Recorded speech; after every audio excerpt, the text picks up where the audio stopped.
बिस्मिल्लाहिर्रहमानिर्रहीम अस्सलाम वालेकुम। मैं हूं आपके साथ मोहम्मद मुदस्सिर। तो आज मैं हाजिर हूं अपनी लेटेस्ट और बहुत ही बड़ी अपॉर्चुनिटी के साथ उन तमाम स्टूडेंट्स के लिए जो candidate university of science and technology China के अंदर अप्लाई करना चाह रहे हैं स्कॉलरशिप बेस पे। मैं आपको बता दूं कि यूनिवर्सिटी ऑफ साइंस, जिसे शॉर्टकट में यूएसटीसी कहा जाता है, उसकी तरफ से multiple scholarships opportunity for BS program, साथ में master program and doctoral program के आगाज हो चुके हैं। लास्ट डेट ऑफ अप्लाई क्या है 15 फेब 2023 और 20 अक्टूबर 2023 से एप्लीकेशन प्रोसेस स्टार्ट हो चुका है।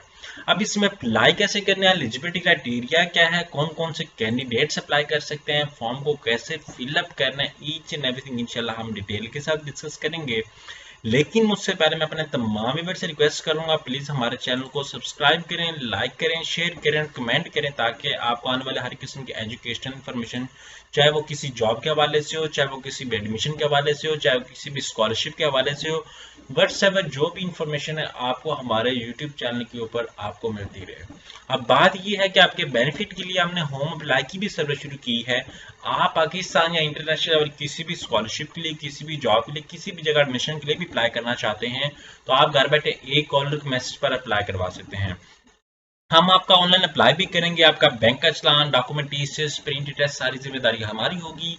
इसके लिए आपको किसी बैंक, किसी इदारे, किसी शॉप या किसी भी थर्ड पर्सन के पास जाने की कोई जरूरत नहीं है। सिंपली घर बैठे आप हमारे व्हाट्सएप नंबर पे कांटेक्ट करके तमाम इंफॉर्मेशन को फ्री हासिल करके विद मिनिमम कॉस्ट के साथ आप अप्लाई करवा सकते हैं। इसके लिए आपको किसी भी थर्ड पर्सन के पास जाने की कोई जरूरत नहीं, या आप हमारी फुल वीडियो को देख के आप खुद भी अप्लाई कर सकते हैं। अब सिंपल यहाँ पे मैं आपको बता दूं कि यहाँ पे मेरे सामने एडवर्टाइजमेंट भी मौजूद है। यहाँ पे आप देख सकते हैं 36 अंडर ग्रेजुएट प्रोग्राम अवेलेबल है, 96 मास्टर प्रोग्राम अवेलेबल है, 90 डॉक्टोरियल प्रोग्राम अवेलेबल है, जिसे पीएचडी कहा जाता है।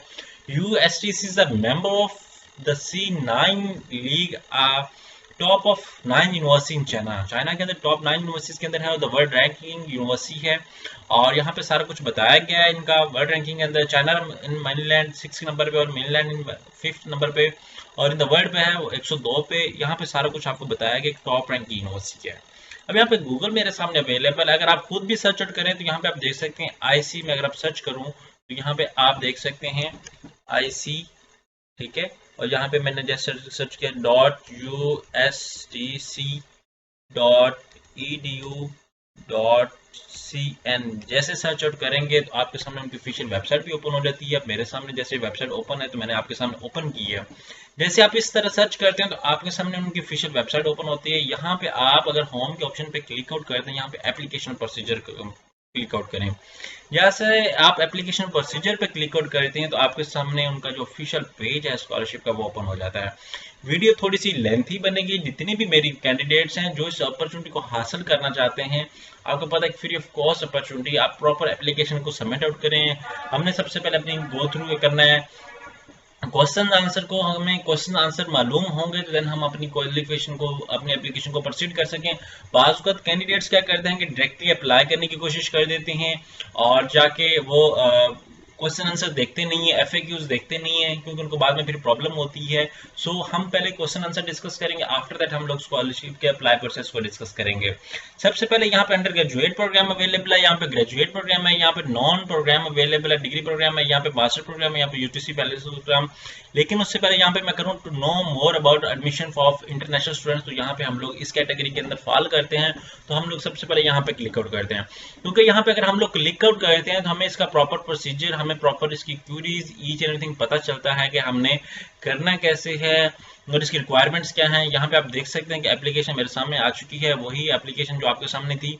यहाँ पे आप देख सकते हैं ईच एंड एवरीथिंग यहाँ पे मालूम है आपके सामने, और यहाँ पे इंटरनेशनल स्टूडेंट्स आ जाता है। यहाँ पे मेरे सामने यही क्वेश्चन की, यहाँ पे वो भी वेबसाइट अवेलेबल है। यहाँ पे आप देख सकते हैं इंटरनेशनल एक्सचेंज प्रोग्राम है, यहाँ पे यूएसटी फेलोशिप प्रोग्राम है, यहाँ पे ईच एंड एवरीथिंग सारा कुछ आपके सामने एलेबोरेट किया है। अगर यहाँ पे मैं एप्लीकेशन पे क्लिक आउट करता हूँ यहाँ पे आपको मैं बता दूं, मास्टर प्रोग्राम पे क्लिक आउट कर देता हूँ तो यहाँ पे मेरे सामने ओपन हो जाता है मास्टर प्रोग्राम, लेकिन यहाँ पे मैं इसको कैंसिल करता हूँ। यहाँ पे आपके सामने वेबसाइट जैसे ही ओपन होती है उसको मैं देख लेता हूँ। साथ में अगर आपने अकाउंट क्रिएट करना तो सबसे पहले यहाँ पे क्रिएट अकाउंट पे क्लिक आउट करेंगे, लेकिन हम क्रिएट अकाउंट करने से पहले FAQs देखेंगे जिसको हम लोग प्रॉपर तरीके से एलेबोरेट करेंगे। यहाँ पे अंडर ग्रेजुएट प्रोग्राम की रिक्वायरमेंट्स होंगी, यहाँ पे जो है वो ग्रेजुएट प्रोग्राम की रिक्वायरमेंट्स होंगी, यहाँ पे नॉन डिग्री प्रोग्राम की रिक्वायरमेंट्स होंगी, लेकिन थोड़ा सा नेट का इशू आ रहा है। नेट इशू जैसे ही रिजॉल्व होता है तो मैं इसको प्रोसीजर को आगे कंटेक्ट करता हूँ, आगे प्रोसीड करता हूँ। अब यहाँ पे हमारे सामने एप्लीकेशन ओपन हो जाती है। यहाँ पे आप देख सकते हैं, यहाँ पे इंट्रोडक्शन आ जाता है। सबसे पहले इंट्रोडक्शन को आप रीड आउट करेंगे। Level A funded by USDC include the tuition fee waiver. सबसे पहले कंप्रीहेंसिव मेडिकल इंश्योरेंस आपको फ्री ऑफ कॉस्ट होगा। मंथली स्टिपेंड भी आपके फ्री ऑफ कॉस्ट है। अकोमोडेशन सब्सिडी वो भी फ्री है। लेवल बी है funded by USD include tuition fee waiver. यहाँ पे डिफरेंट लेवल्स हैं। अगर आप इसके अंदर फॉलो करते हैं तो आपको A लेवल कहा जाता है और B लेवल दूसरे को कहा जाता है। To apply for the fellowship, applicant need to create account in the USD application system and select the fellowship that want to apply. After that, applicant can apply for one level or two level at the same time. मतलब आप same time पे दोनों level पे apply कर सकते हैं। USDC will decide the level of the fellowship may be given based on the comprehensive evaluation of the applicant. मतलब आपकी डॉक्यूमेंटेशन को देख के उसके बाद आपको देखा जाएगा कि आप दोनों में भी अप्लाई कर सकते हैं। अगर एक पे भी अप्लाई करना चाहें वो भी कर सकते हैं। After that eligibility non Chinese, मतलब चाइना वाले अप्लाई नहीं कर सकते। चाइना के बाद वाले जो दूसरे भी इंटरनेशनल स्टूडेंट्स वो कर सकते हैं। यहाँ पे चाइनीज लैंग्वेज की बात की जाती है। उसके अलावा यहाँ पे सारा रिक्वायरमेंट की बात की। यहाँ पे एप्लीकेशन टाइम पीरियड को आप देख सकते हैं कि 31 मार्च 2024 तक उन लोगों ने डेट दी है, लेकिन हमारे पास जो है वो यहाँ पे डेट आप देख सकते हैं कि 24 मार्च 15 फेब 2024 तक ये पाकिस्तान के लिए है। ठीक है, कई लोगों के पास जो है वो चेंज भी होगी। यहाँ पे 1 सितंबर तक भी देगी है। ठीक है, अंडर 30 वहाँ पे डिफरेंट क्राइटेरिया मेंशन किया गया है। अब यहाँ पे सबसे पहले मैं FAQs को रीड आउट करता हूँ, क्योंकि FAQs मेरे लिए बहुत ज्यादा इंपॉर्टेंट है। जब तक मैं ये रीड नहीं करूंगा तो तब आप लोगों को इन्फॉर्मेशन समझ ही नहीं आएगी, आपको पता ही नहीं चलेगा कि एप्लीकेशन को कैसे फिलअप करना है। यहाँ पे मेरे सामने अब FAQs ओपन होते हैं। सबसे पहले मैं लम्हा पे लम्हा थोड़ा सा तेज आपको FAQs डिस्कस करूंगा, क्योंकि ये जानना बहुत लाजमी है। ये होते हैं हमारे क्वेश्चंस आंसर, जिसके अंदर हमारे डिफरेंट रिक्वायरमेंट्स पूरी होती हैं, जिसके अंदर हमें प्रॉपर अंडरस्टैंडिंग हो रही होती है कि हम लोग इसके लिए एलिजिबल भी हैं या नहीं है। क्योंकि बात कैंडिडेट्स क्या डिस्कस कर रहा हूँ, क्योंकि मिड में आता है। ठीक है, फिर इस हिसाब से आपको भी आइडिया हो जाएगा कि आपको एप्लीकेशन फिलअप करनी है, उसकी क्या क्या रिक्वायरमेंट्स हैं। यहाँ पे वो कहते हैं कि अगर आप चाइनीज स्टूडेंट आप अप्लाई कर सकते हैं तो आप अप्लाई नहीं कर सकते। I am working in China can apply, अगर आप चाइना के अंदर काम कर रहे हैं तो आप अप्लाई कर सकते हैं। थोड़ा सा मैं तेज क्वेश्चन आंसर को एलैबोरेट करता जाऊंगा ताकि आपको समझ आ सके। I am studying in China, will graduate in 2020, फिर can apply for graduate program. अगर आप चाइना के अंदर पढ़ रहे हैं, क्या मैं एग्जाम्पल से मैं चाइना के अंदर पढ़ रहा हूँ, क्या मैं स्कॉलरशिप के लिए अप्लाई कर सकता हूँ? अगर आपकी डिग्री 2024 जुलाई से पहले कंप्लीट हो रही है तो आप अप्लाई कर सकते हैं। In I am no in last year of my program, I mean not in China.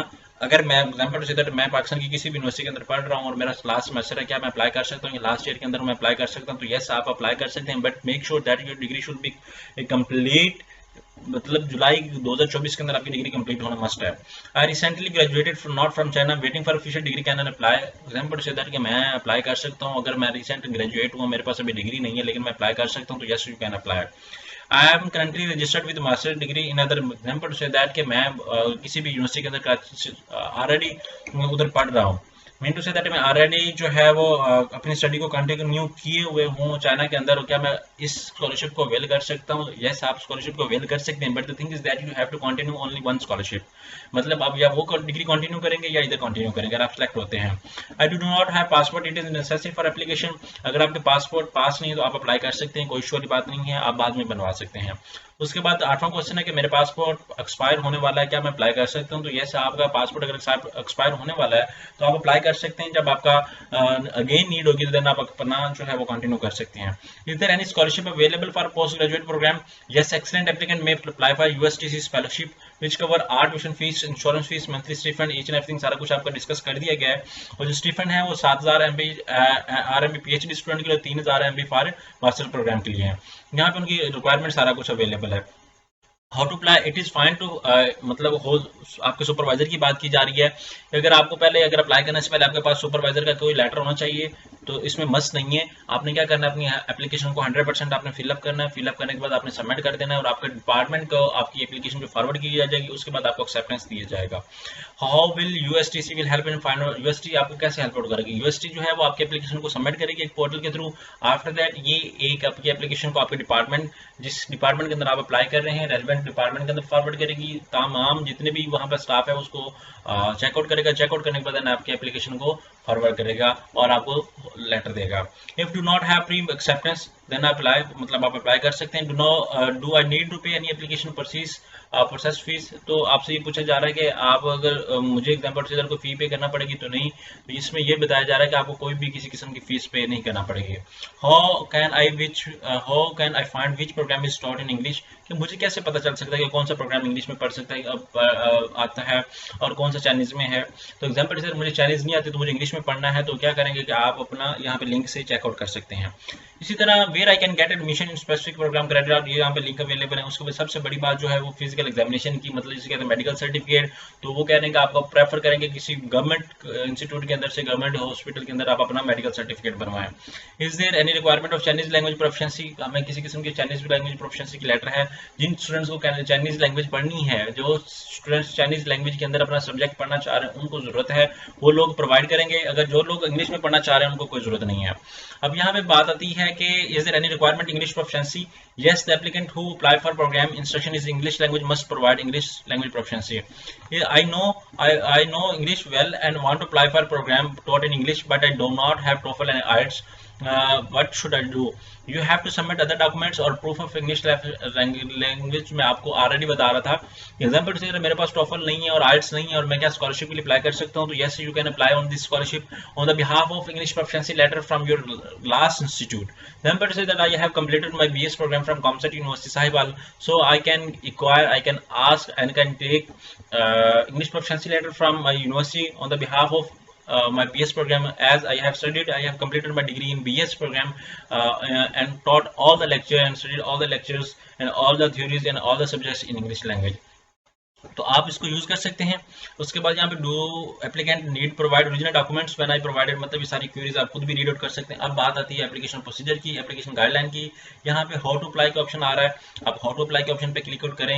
यहाँ पे सबसे पहले एप्लीकेशन प्रोसीजर आप यहाँ पे क्लिक आउट करें। यहाँ पे मैं बता देता हूँ, कहते हैं एप्लीकेशन प्रोसीजर को कह रहे हैं कि 20 जुलाई से लेके 20 अक्टूबर से लेके 15 फेब तक आप अप्लाई कर सकते हैं। There is no need to find a host supervisor while applying online. All of your materials and documents only if your application is complete will be sent to the school and department. यहाँ पे वही बताया गया। फिर उसके बाद आपका interview होगा फरवरी और मार्च के अंदर, एडमिशन जून और जुलाई के अंदर होंगे। Create your account on application processing, यहाँ पे बताया गया है fill in the all information and upload the required documents. उसके बाद कहा जा रहा है कि application material required photocopy of passport, अगर आपका बना हुआ तो ठीक है ना, तो आप अपना आईडी कार्ड यूज कर सकते हैं। उसके बाद यहाँ पे स्टडी ऑफ रिसर्च प्रपोजल, मतलब आपने कोई रिसर्च प्रपोजल किया वो आप लगाएंगे, CV लगाएंगे, 2 letter of recommendation from the professor और associate professor with phone number and email address. उसके बाद फॉरन फिजिकल एग्जामिनेशन फॉर्म, यहाँ पे वो डाउनलोड करेंगे। एप्लीकेंट यहाँ for programme included in Chinese must provide HSK। उसके बाद यहाँ पे ऑनलाइन इंटरव्यू आपका कंडक्ट किया जाएगा। Admission decision is based on the comprehensive, यहाँ पे सारा कुछ वो बताया गया। Fees, tuition fees dictatorial 35,000 MB पर एकेडमिक ईयर, मास्टर 30,000 पर MB, इंश्योरेंस 8,000, मतलब ये सारा कुछ आपको जो है वो आपको सारा कुछ वो बताया जाएगा। आपके लिए नहीं है, ये आपको फी वेवर है। यहाँ पे आप ऑनलाइन एप्लीकेशन सिस्टम पे क्लिक आउट करेंगे। जैसे इस पे क्लिक आउट करेंगे तो आपके सामने क्या होगा कि आपका फॉर्म फिलअप हो जाता है। सबसे पहले यहाँ पे क्रिएट अकाउंट पे क्लिक आउट करें। जैसे क्रिएट अकाउंट पे क्लिक आउट करेंगे आप अपना लास्ट नेम बताएंगे, इस तरह अपना सारा कुछ फिलअप करके आप क्रिएट अकाउंट कर लेंगे।